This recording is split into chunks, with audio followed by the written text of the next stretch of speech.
The day started like any other on the UEF Prometheus. Commander Han-Ta sat in his command chair, looking at reports. 15 years in space had taught him to enjoy quiet days.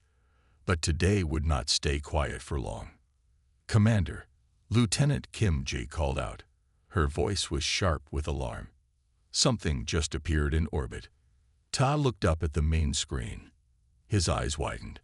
A massive ship had appeared near Earth. It glowed with strange light and was shaped like a giant crystal. It was at least 3 times bigger than the Prometheus. "Where did it come from?" Tai asked, standing up. "It just appeared, sir," Kim said.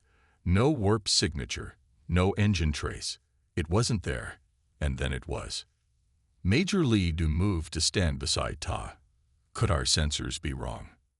"No," Kim shook her head. "Earth Defense Command sees it too. They're asking for orders." Tai took a deep breath. First contact.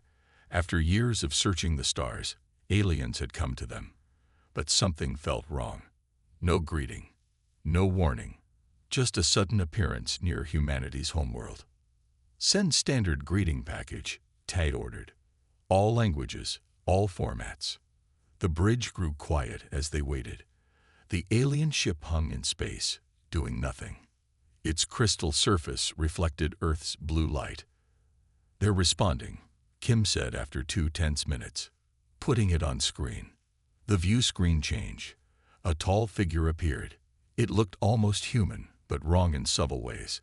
Its skin shifted colors between blue and purple. It had 4 eyes arranged in a diamond pattern. It wore no clothes but seemed covered in a thin layer of shimmering material. "Humans," the alien said. Its mouth didn't match the words. Instead, Tai felt the voice inside his head. "I am Sovereign Net of the Celestial Dominion." Ta stepped forward. "I am Commander Han-Ta of the United Earth Forces. We welcome you to our system." The alien's eyes narrowed. "We do not seek welcome. We seek acknowledgement." "Acknowledgement?" Tai asked. "For millennia, we have watched your kind. We have seen you crawl from the mud, fight your petty wars, discover fire and atom and star. Your trial period is now complete." Tai exchanged looks with Major Lee. This was not going well. "Trial period?" Tai asked carefully.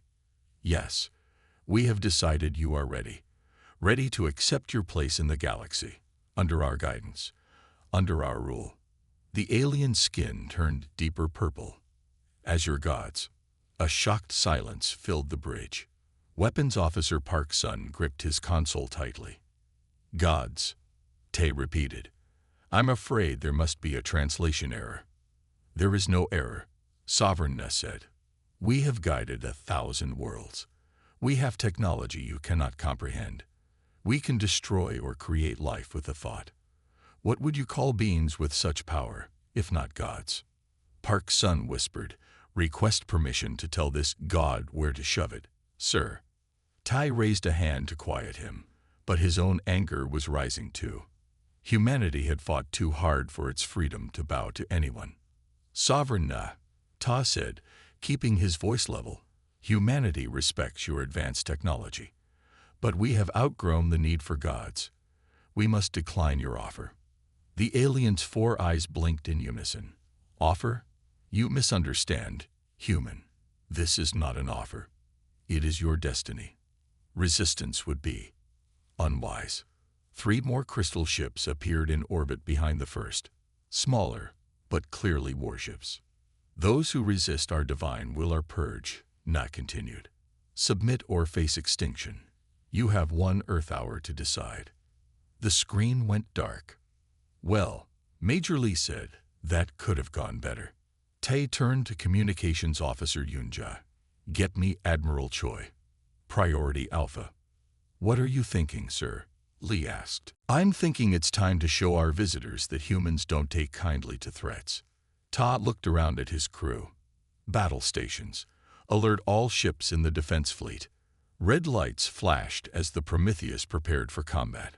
Ta knew his ship was powerful, but against 4 advanced alien vessels. The odds weren't good. Admiral Choi's face appeared on the screen. She was older, with gray hair and sharp eyes that had seen too many battles. "Commander Tay," she said, "I've been briefed on the situation." "Orders, Admiral." "Stall them," she said simply. "Keep them talking. I'm authorizing Operation Thunderclap." Tay's eyes widened. "Thunderclap? But that's our insurance policy," Choi finished, "in case we ever met hostile aliens who thought themselves gods." Her face hardened. "It's time to show them what humanity can do." The call ended. Tai turned to his crew. "What's Operation Thunderclap?" Major Lee asked. "Something I hoped we'd never need," Tai answered. He sat in his command chair. "Lieutenant Kim, open a channel to the alien flagship." Sovereign Nea appeared on screen again. "You have not waited the allotted time, human." "We don't need an hour to know our answer," Ta said. "Humanity rejects your claim of godhood. We ask you to leave our system peacefully." The alien skin darkened to deep violet. "Then you choose death." The first shots came moments later. Energy beams lanced from the smaller crystal ships, hitting Earth's orbital defense platforms. 2 platforms exploded instantly. The Prometheus shook as it took a glancing hit. "Shields at 60%, Park Sun reported. "Their weapons are like nothing I've seen before." "Return fire," Tai ordered. "All batteries." The Prometheus fired its main weapons. The energy beams hit the smallest alien ship, but seemed to do little damage. "No effect," Park Sun shouted. "Their shields absorbed it." Another hit rocked the ship. Consoles exploded in showers of sparks. "Shields at 30%. Someone yelled. Tug gripped his chair. This was going badly. Very badly. 3 Earth defense ships had already been destroyed. The alien weapons cut through human technology like it was paper. "Commander," Major Lee said quietly, "we can't win this fight." "We don't need to win," Tay replied. "We just need to survive long enough." "For what?" As if answering his question, a new alert sounded from the sensor station. "Sir," Lieutenant Kim called out, "massive energy signature detected, coming from Mars orbit." Ta smiled grimly. "For that." On the main screen, a dark shape emerged from behind Mars. It grew larger as it approached, soon dwarfing even the alien flagship. Unlike the sleek lines of normal human ships, this vessel was angular and threatening. Its black hull seemed to swallow light rather than reflect it. "What is that?" Lee whispered. "That," Ta said with pride, "is the thunder of humanity. Our answer to gods." The alien ships paused their attack, clearly surprised by the new arrival. "Open a channel to the thunder," Tai ordered. A man's face appeared on a side screen. His expression was calm but determined. "Commander Tay," the man said. "Captain Jang Hoon of the UEF Thunder reporting. Sorry we're late to the party." "Captain Jang," Tai replied. "I believe our visitors need a proper Earth welcome." Jang smiled. "With pleasure, Commander. Stand by." On the main screen, the massive human warship moved between Earth and the alien fleet. Whatever happened next, Ta knew, would change everything. Captain Jang Hoon stood on the bridge of the thunder of humanity. His ship was huge, 3 kilometers long and filled with technology that most humans didn't know existed. For 10 years, the thunder had been Earth's best-kept secret. "Status report," Jang ordered, his eyes fixed on the alien ships ahead. "All systems green," Chief Engineer Yun Mei replied. Her fingers moved quickly over her console. "Weapons are ready. Shields at maximum." The thunder had been built in secret. After an alien ship crashed near Proxima Centauri, humans found new technology. Technology from a race that had fought these gods before and lost. Humans took that technology, improved it, and built the thunder. "Open a channel to all ships," Jang said, "human and alien." Tactical Officer Bai Jun nodded. "Channel open, sir." Jang took a deep breath. "This is Captain Jang Hoon of the UEF Thunder of Humanity. To the ships of the Celestial Dominion, You have attacked Earth without cause. You have claimed to be gods. We reject these claims. Leave our system now, or face the consequences. On the main screen, the alien leader appeared. Sovereign Na's 4 eyes widened at the sight of Jiang. What is this? Ne demanded. You dare to hide such technology from your gods. We hide nothing from gods, Jiang replied calmly. But you are no god. You're just another bully who picked the wrong planet. Na's skin turned dark purple with rage. Destroy that ship, he ordered his fleet. The 3 smaller alien ships moved to surround the Thunder. Their crystalline hulls glowed as they charged weapons. They're targeting us, they reported. Energy readings are off the charts. Hold position, Jiang ordered. Activate the Proxima shield. Engineer Yoon pressed a sequence of controls. Shield activated. The alien ships fired at the same time. Streams of bright energy hit the Thunder from 3 directions. The energy was so intense that for a moment, the human ship disappeared in a ball of light. In the Prometheus, Commander Ta watched with his heart in his throat. Had they just lost their greatest weapon? But as the light faded, the Thunder remained. It floated in space, completely untouched. Around it was a faint bubble of shimmering energy. Impossible, Na's voice boomed across all channels. No primitive species could have such technology. On the Thunder, Engineer Yoon smiled at her readings. Shield integrity at 97%, Captain. The absorption arrays are working perfectly. They should be, Jiang said. We've had 10 years to perfect them. He turned to Weapons Officer Kang Yun. Let's show them what else we can do. Target the smallest enemy ship. Kang's hands moved over her controls. Target locked. What are those? Bai asked, pointing to the screen. The alien ships were launching hundreds of smaller craft, fighters, each one still bigger than a human shuttle. They're trying to overwhelm us with numbers, Jiang said. Activate point defense systems. All over the Thunder's hull, small ports opened. Thousands of tiny lights shot out, surrounding the massive ship like a swarm of fireflies. Drone defense active, reported Kang. Engaging enemy fighters. The Firefly drones moved with impossible speed. They intercepted the alien fighters, surrounding each one before flashing brightly.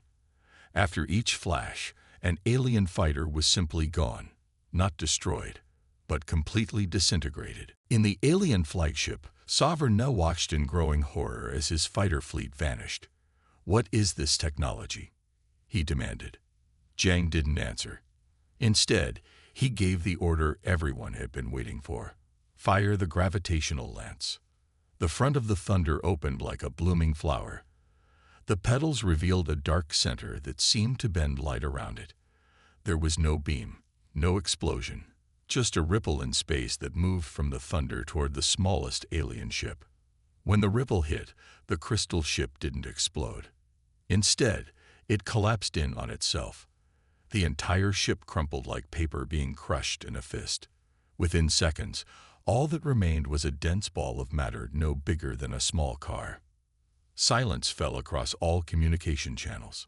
By the stars, Commander Ta whispered from the Prometheus. The remaining alien ships immediately began to move away. They're retreating, they reported on the Thunder. Not yet, Jiang said. Not until they understand exactly who they're dealing with.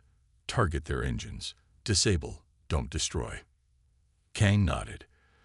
Targeting enemy propulsion systems. The Thunder's hull reconfigured again. This time, rings of blue energy formed along its length. The rings pulsed, sending waves of energy toward the 2 smaller alien ships. When the waves hit, the glow of the alien engines died. Their propulsion systems are offline, they reported. They're dead in space. What about their weapons? Jiang asked. Still operational, but they're not charging. Jiang nodded. Good. They're learning. He turned to Communications Officer Rimju. Open a channel to the alien flagship. Sovereign Neo appeared on screen again. Its once proud stance was gone. Now it looked worried. You've made your point, humans. Nay said, its voice no longer booming in their heads.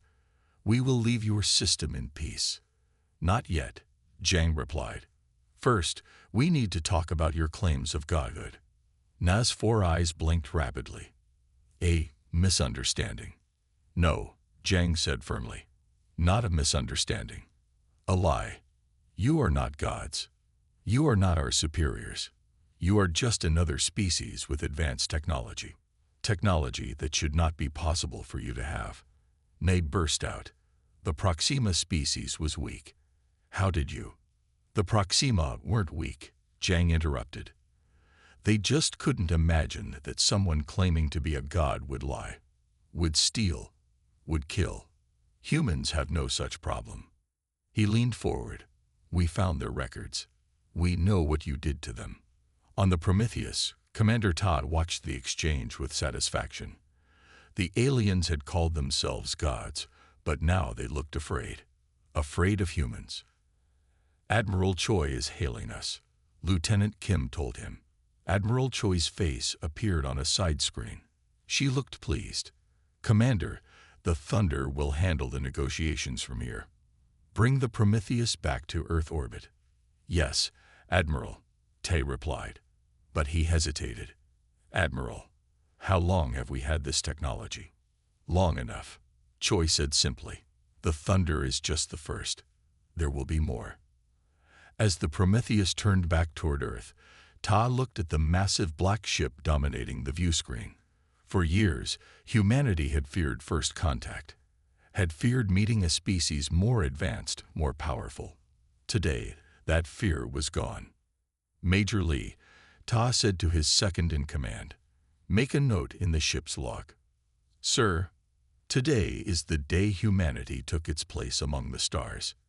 Ta smiled. Not as worshippers, not as subjects, but as equals. As the Thunder continued its silent conversation with the self-proclaimed gods, Earth turned below them, still safe, still free. Admiral Choi Hai stood in the secure command center beneath Mars Base Alpha. Around her, screens showed the Thunder facing off against the alien ships.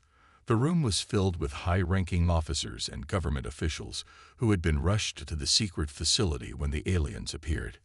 Is this really happening? Asked President Kim, her face pale. We've just defeated beings who call themselves gods. Not defeated yet, Admiral Choi said. But we've shown them we're not helpless. Defense Minister Baek leaned forward. Tell me again how we got this technology. Choi nodded to her aide, who brought up images on the main screen. 10 years ago, we found a derelict ship near Proxima Centauri. It was badly damaged, but contained technology far beyond our own. The screen showed pictures of a crashed ship, strange and alien, but not like the crystal ships now threatening Earth. The ship's logs told us about the celestial dominion. Choi continued. They travel the galaxy claiming to be gods. They find developing worlds, demand worship, and take whatever they want. The Proxima civilization tried to fight back and lost. But we won't lose, President Kim said firmly. No, we won't, Choi agreed, because we did what the Proxima couldn't. We improved their technology. On the screen, Captain Zhang was still talking to the alien leader. The conversation couldn't be heard in the command center, but the alien's body language showed growing anger. What's happening now? President Kim asked. Choi touched her earpiece. Captain Zhang is laying out our terms. The celestial dominion must leave our system and never return. They must also acknowledge that they are not gods. Minister Baek frowned. Will they agree to that? They don't have much choice, Choi said with a small smile. But I doubt they'll. She was interrupted by an alarm. On the screen, the large alien flagship was powering up its weapons. It seems they've chosen to fight, Choi said calmly. Let's see what the Thunder can really do. On the Thunder, Captain Zhang watched as Sovereign Na's skin turned almost black with rage. You dare to dictate terms to us? Na snarled. We have ruled the stars for millennia. We will not be humbled by mud-dwellers. You've been warned, Zhang said simply, and cut the transmission. He turned to his crew. "They're charging weapons. Prepare for full combat." The alien flagship fired. A beam of energy, brighter than before, shot toward the Thunder. At the same time, dozens of smaller weapons on the crystal ship opened fire. "Multiple impacts incoming," Tactical Officer Bay reported. "That's a lot more firepower than before." "Proxima shield to maximum," Zhang ordered. The shield activated just in time. The energy beam hit, followed by countless smaller blasts. The Thunder shook slightly, but held firm. "Shield integrity at 82%, Engineer Yun reported. That was their best shot. "Now it's our turn," Zhang said. "Weapons Officer Kang, target their weapons systems. Use the particle disruptors." Kang's fingers danced across her console. Target locked. The Thunder's hull shifted again. Panels opened along its sides, revealing rows of small dome-shaped devices. They glowed blue before firing in perfect sequence. What emerged wasn't a beam or a missile, but waves of energy that rippled through space. When the waves hit the alien flagship, its weapons went dark. The crystal surface of the ship dimmed, as if losing power. "Direct hit," Bay reported. "Their weapon systems are offline. Their shields are failing." Zhang nodded. "Prepare boarding teams." This caught everyone by surprise. Major O Jin, leader of the Thunder's Marines, stepped forward. "Sir, we're boarding them." "Yes," Zhang said. "We need their navigation data. We need to know where they come from, how many they are, and we need to know about any other species they've enslaved." O nodded. "My teams are ready." "Good. Deploy in 5 minutes." In the alien flagship, Sovereign Ne was panicking. Around him, his crew worked frantically to restore power to weapons and shields. "How is this possible?" Ne demanded. "Their technology should be primitive." His second-in-command, Sub-Sovereign Muk, looked up from a console. The energy signatures matched those of the Proxima defense systems. "Impossible. We destroyed the Proxima 5 cycles ago." "Evidently not completely," Muk said. "And these humans have improved upon their designs." A new alarm sounded. Muk checked his console, and his eyes widened. "They're launching transport vessels. They mean to board us." Na's 4 eyes blinked rapidly in fear. "Seal the ship. Activate defense drones." But it was too late. The Thunder had launched 20 sleek transport ships. They moved incredibly fast, reaching the crystal ship in seconds. Rather than docking, they simply passed through the hull as if it weren't there. "Phase technology," Muk gasped. "They shouldn't have that." Inside the alien ship, the transport vessels materialized. Their doors opened, and human soldiers in black armor rushed out. They carried weapons unlike any used by Earth militaries before. Slim rifles that fired pulses of blue energy. Major O led the first team. "Remember your training," he told his soldiers. "Non-lethal force where possible. We're here for information, not revenge." The alien crew were tall and thin, with 4 eyes and color-changing skin. They tried to fight back with their own weapons, but the human armor absorbed the energy blasts. "They're heading for the command center," Muk told Sovereign Na. "We must destroy the ship's data core." Na nodded. "Begin the purge. I will not allow our divine knowledge to fall into primitive hands." But before they could act, the door to the command center opened. Major O and his team entered, weapons raised. "Don't move," O ordered. "We don't want to hurt you." Na's skin darkened with rage. "You dare to invade our sacred vessel. You will suffer for this blasphemy." O ignored the threat. "Secure the room," he ordered his team. "Find their data storage." As the human soldiers moved through the command center, Muk tried to reach for a control panel. A human soldier fired, the blue pulse hitting Muk's arm. It didn't wound him. Instead, his arm simply stopped moving, frozen in place. "Neural disruptor," the soldier explained.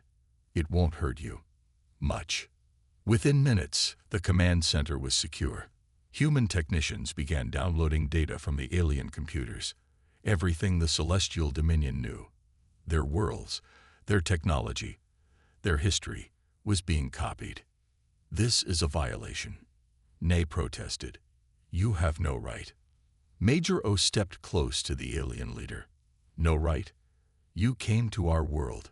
You threatened our people. You called yourselves gods and demanded worship. His voice hardened. You lost any rights when you did that. On the Thunder, Captain Jang received reports from the boarding teams. Data acquisition at 60% and climbing. Communications Officer Rim reported. Major O reports minimal resistance. Jang nodded. Good. Once we have what we need, we'll let them go. Ba looked surprised. Let them go? After what they tried to do? Yes, Jang said firmly. We're not like them. We don't destroy those who oppose us. We'll send them home with a message. What message, sir? Jang looked at the alien flagship on the screen. That humanity doesn't need gods. And we don't tolerate bullies. 3 days after the battle, representatives from all Earth nations gathered in the United Nations building in New York.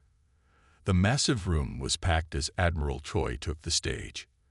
Behind her, a large screen showed images of the Thunder and the alien ships. Ladies and gentlemen, Choi began, what I am about to share will change how we see our place in the universe forever. She pressed a button, and the screen showed a map of the galaxy. Hundreds of stars lit up in different colors. This is what we learned from the Celestial Dominion's data, she explained.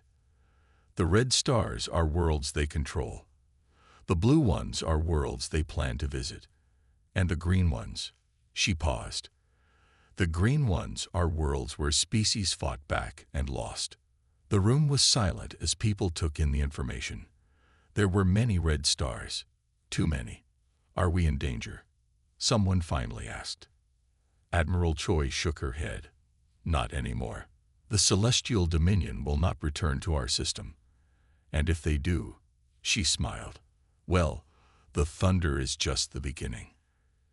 Deep in space, the Thunder escorted the damaged alien flagship to the edge of the solar system. The 2 smaller crystal ships had been destroyed during the battle, not by humans, but by Sovereign Ne himself when he realized they might be captured. Captain Jang stood on the Thunder's bridge, watching the alien ship on the screen. Its once bright surface was now dim and cracked in places. We're approaching the boundary, Tactical Officer Bay reported. This is as far as we agreed to escort them. Jang nodded. Open a channel. Sovereign Ne appeared on screen. The alien looked different now, smaller somehow, less imposing. Its skin no longer shifted with confident colors, but stayed a pale blue. This is where we part ways, Jang said. You may return to your territory, but remember our terms. Na's 4 eyes narrowed. We remember. We will not approach Earth or any human colony. We will acknowledge that we are not gods to your kind. The alien paused. But you should know, there are others in the galaxy far worse than us. We'll take our chances, Jang replied. The alien ship slowly turned away. Its damaged engines glowed weakly as it prepared to leave. One more thing, Jang called. We found survivors. Not turned back. What survivors? Proxima survivors. Your records claimed you wiped them out. You missed some. They've been living under our protection. The alien's skin darkened briefly with anger. Impossible. We're sending you proof, Jang said, nodding to Communications Officer Rim, who pressed a button. We've granted them sanctuary on a new world. Part of our terms is that you will never approach their planet either. Na was silent for a long moment. You have no idea what you've done, human. The galaxy is not a friendly place. We never thought it was, Jang replied. That's why we built the Thunder. Safe journey, Sovereign Na. Don't come back.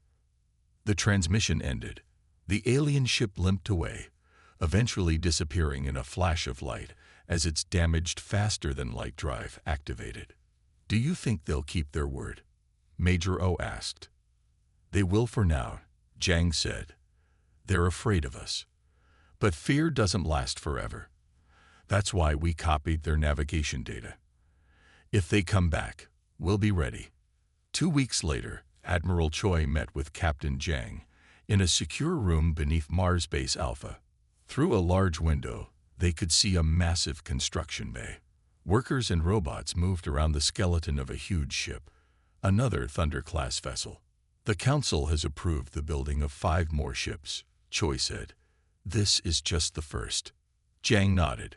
Good. How long until it's ready? 6 months. We learned a lot building the first one. Choi handed him a tablet. Your new orders, Captain. Jang looked at the tablet, his eyes widening. Exploration. You want the Thunder to leave the solar system? Yes. The Dominion's data showed us thousands of star systems. Some may have life. Some may need help. Choi looked at him. The Thunder was built to protect Earth.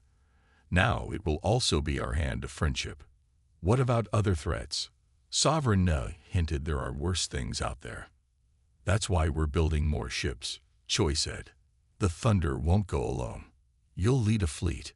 Through another window, they could see a group of people in a conference room. They weren't human.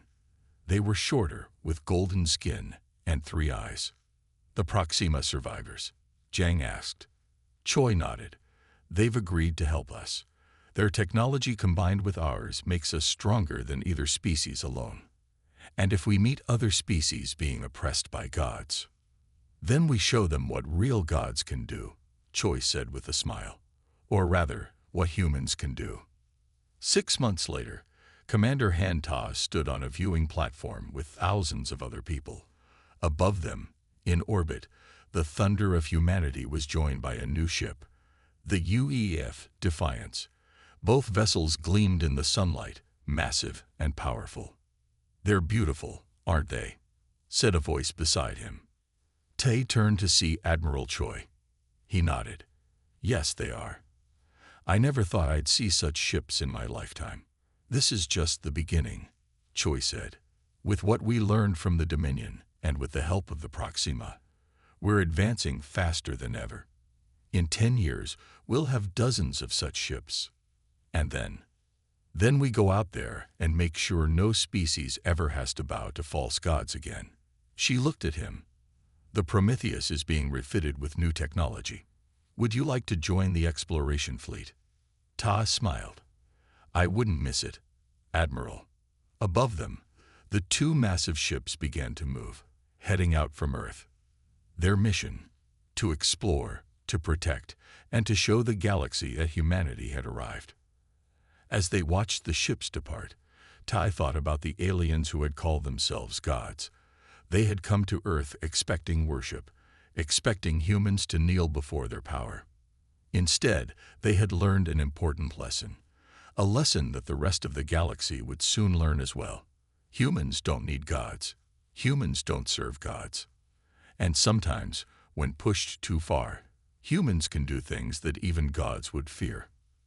**** End of. They claimed to be gods until they saw this worship in action. ***.